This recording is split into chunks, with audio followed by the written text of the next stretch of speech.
Jumpa lagi rekan trader Indonesia dimanapun berada. Saya hadir lagi buat rekan trader.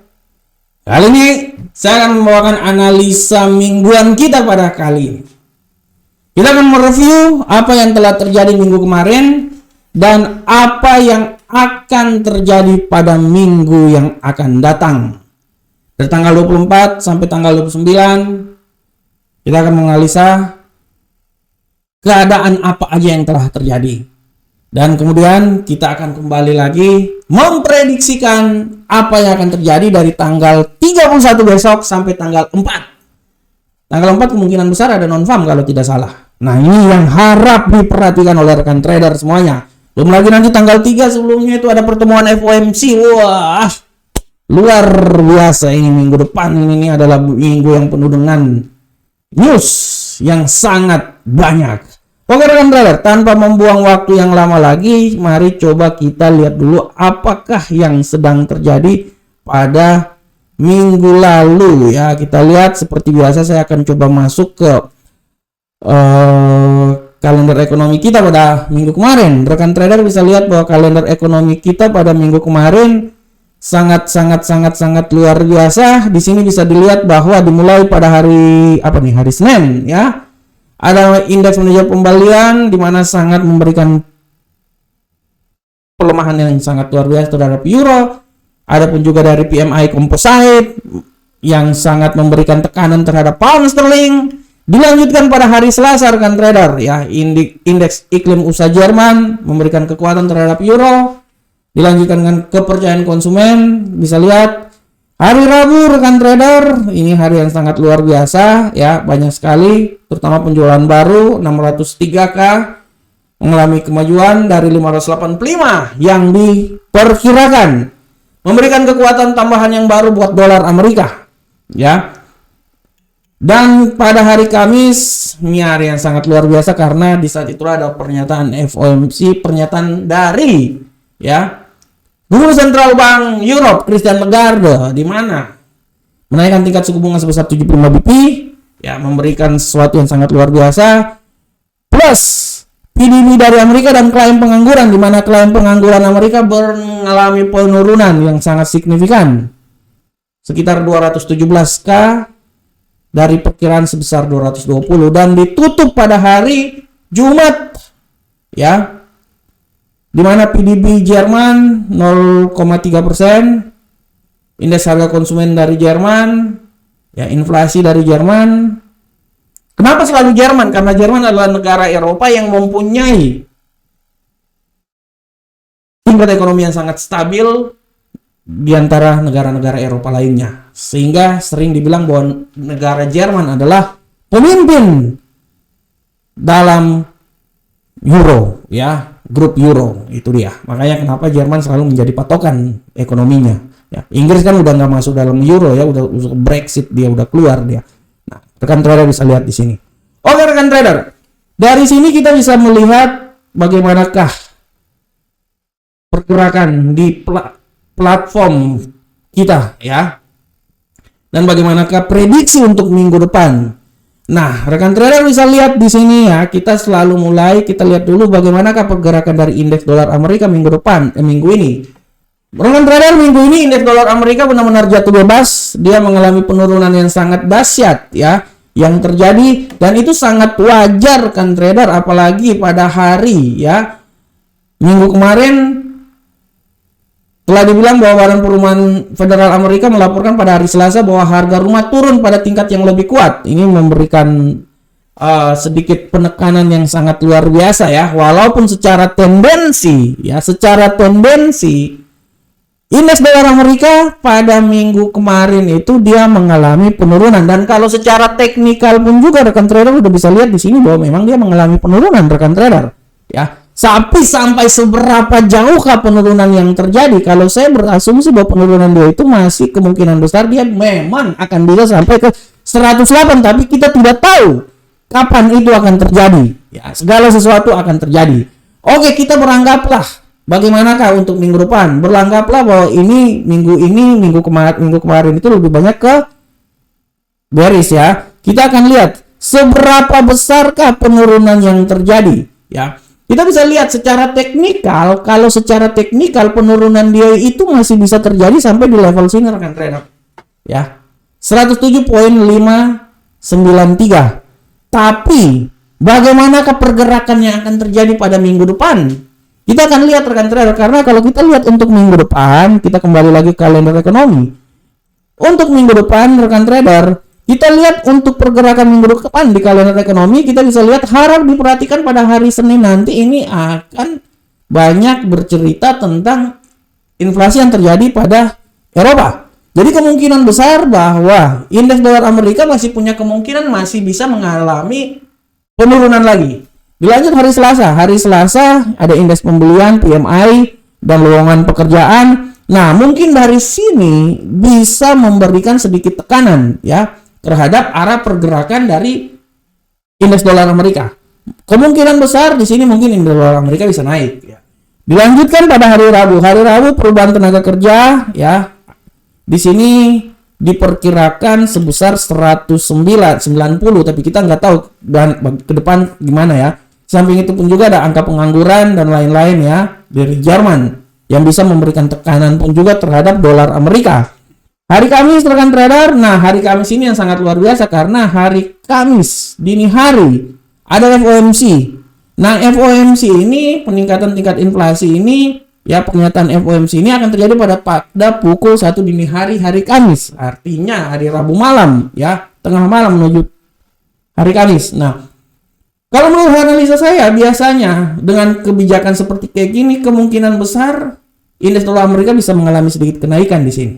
Ya, apalagi nanti ada klaim pengangguran yang dikeluarkan. Nah, oleh karena itu hari Kamis ini adalah hari yang sangat produktif, hari yang sangat keras karena pergerakan pasar sangat volatilitasnya tinggi. Dan terakhir ya, kita bisa lihat pada hari Jumat pukul 19.30 waktu Indonesia bagian barat ya. Kita akan lihat akan ada non-farm di sana, tapi sebelumnya dilalui oleh pidato dari Gubernur Central Bank Eropa, Christine Lagarde. Nah, ini dia. Ini dia adalah informasi yang memberikan sedikit masukan terhadap apa yang akan terjadi pada pasar minggu depan. Dari sini kita bisa lihat bagaimanakah pergerakan dari dolar. Indeks dolar kemungkinan besar kalaupun dia bisa turun, dia akan turun sampai ke level 107 poin. Ya, 107.593. Tapi saya masih tetap berasumsi bahwa dia masih punya kemungkinan naik lebih tinggi lagi. Masih bisa. Dia masih tetap bergerak. Oleh karena itu asumsi saya pada minggu ini, oke, teknikal dia akan turun. Saya berasumsi bahwa penurunan dia itu menurut asumsi saya, dia akan berusaha turun ya. Kalau menurut saya dia akan mencoba turun sampai ke level 107.593. Akan tetapi apabila terjadi kenaikan, saya berasumsi bahwa dia masih bisa naik ya sampai di level sini rekan trader. 113.094. Oleh karena itu, saya berasumsi bahwa pergerakan minggu depan dari indeks dolar Amerika ini dia akan bergerak di sekitaran sini. 107.593 sampai 113.094 ya. Ini adalah asumsi yang saya coba berikan buat rekan trader semuanya. Selanjutnya kita lanjut ke Euro USD. Bagaimanakah pergerakan Euro USD? Rekan trader semua, untuk Euro USD minggu kemarin udah seperti kita lihat bahwa tendensinya masih tetap bearish ya. Dan kalau saya lihat kemungkinan besar untuk minggu depan pun juga Euro USD ini masih bisa punya kemampuan untuk naik lagi ke atas. Karena kalau kita lihat ya, pergerakan dari Euro USD pada minggu kemarin itu dia bisa naik sampai di level tertinggi 1 ya, 1.00 di atas lah, 0092. Tapi kemudian dia bergerak turun sampai di 0.99653. Hal ini pun juga diakibatkan karena kenaikan tingkat suku bunga yang dilakukan oleh Europe Central Bank ya. Ini adalah tanda-tanda di mana walaupun diperkirakan bahwa dia sampai 75, tetapi rupanya sampai di 50 BP aja. Dan masih diprediksikan pun juga pada bulan depan ini masih akan dinaikkan tingkat suku bunga pun juga. Nah, inilah yang menjadi alasan kenapa kenaikan dia ya, dia udah melewati level ke paritas ya 1.00, tapi dia turun lagi dan ditutup pada akhir minggu di seputaran 0.99653. Nah, ini harap dilihat. Bagaimanakah untuk minggu depan, rekan trader? Pergerakan minggu depan ya, rekan trader ya. Kalau saya bilang pergerakan minggu depan ya, kemampuan untuk dia naik masih tetap ada. Dan dia bisa naik sampai level tertingginya itu di seputaran 1.1 ya, kalau saya bilang ya, dia bisa naik sampai di level sini 1.02773. Dia bisa naik sampai situ. Tapi menurut analisa saya, kalau saya masih berpikir bahwa kenaikan dia yang paling maksimal yang akan terjadi ya adalah di seputaran sini, rekan trader. Menurut saya ini adalah nilai yang paling maksimal 0.02450, dan saya berasumsi apabila terjadi penurunan dia yang paling maksimal itu di seputaran 0.9 bukan sini. Kalau saya asumsi di sini deh, di sini. Nah, 0.97642. Oleh karena itu saya berasumsi bahwa dia ini akan bergerak di area sini. Tapi tendensi kenaikan masih tetap ada. Dan dia bisa naik sampai di 1.02450. Itu adalah tendensi kenaikan. Oke, kita lanjut ke pound sterling. Bagaimanakah pergerakan pound sterling? Untuk minggu kemarin pada prinsipnya pound sterling sama aja dengan dolar Amerika ya, euro USD. Pound sterling pada minggu kemarin tendensinya masih tetap bullish ya. Secara umum dinamikanya dia tetap mengikuti mirip seperti euro USD ya. Dia memperoleh nilai terendah setelah 5 hari ya. Tercatat dia sampai pernah menyentuh di level 1.1257 ya. Dan dia tertinggi di seputaran 1.16490-an ya. Nah, ini dia. Kita bisa lihat bahwa pergerakan untuk minggu depan ya, untuk pound sterling, kalau kita lihat ya, kalau saya lihat di sini bahwa tendensi kenaikan itu masih tetap ada, dan saya masih bisa bilang bahwa dia ini kemungkinan besar masih bisa naik sampai di level sini, rekan trader. Masih bisa naik menurut analisa saya sampai di level sini, menurut saya ya. Nah, ini dia. Kita bisa lihat di sini ya, dia masih bisa sampai di area situ menurut saya ya. Tapi menurut saya kenaikan dia dengan level tertinggi situ, saya lebih optimis dia naik sampai di level sini, rekan trader, 1.18259. Dengan range terendah apabila terjadi penurunan, dia bisa turun sampai di level sini, 1.13457. Nah, oleh karena itu menurut analisa saya range dia itu yang paling masuk dalam logika adalah segini. Tapi tetap dia masih berasumsi masih tetap terjadi kenaikan. Kemungkinan besar bullish masih sangat kuat pada minggu depan. Bagaimana ke gold? Rekan trader, untuk gold ini sangat arah pergerakan gold minggu kemarin dia bearish ya. Arah pergerakan gold masih tetap sangat kuat dan sangat mengikuti apa yang terjadi pada dinamika yang terjadi pada dolar indeks dolar Amerika ya. Secara garis besar kita lihat bahwa tekanan jual ya masih tetap ada dan sangat luar biasa. Dia turun di posisi 1675 pada hari Rabu kemarin ya. Tapi dengan rilisnya data ekonomi makro dan optimisnya dari Amerika membantu untuk dolar kembali naik, membuat penurunan yang terjadi terhadap gold semakin signifikan ya.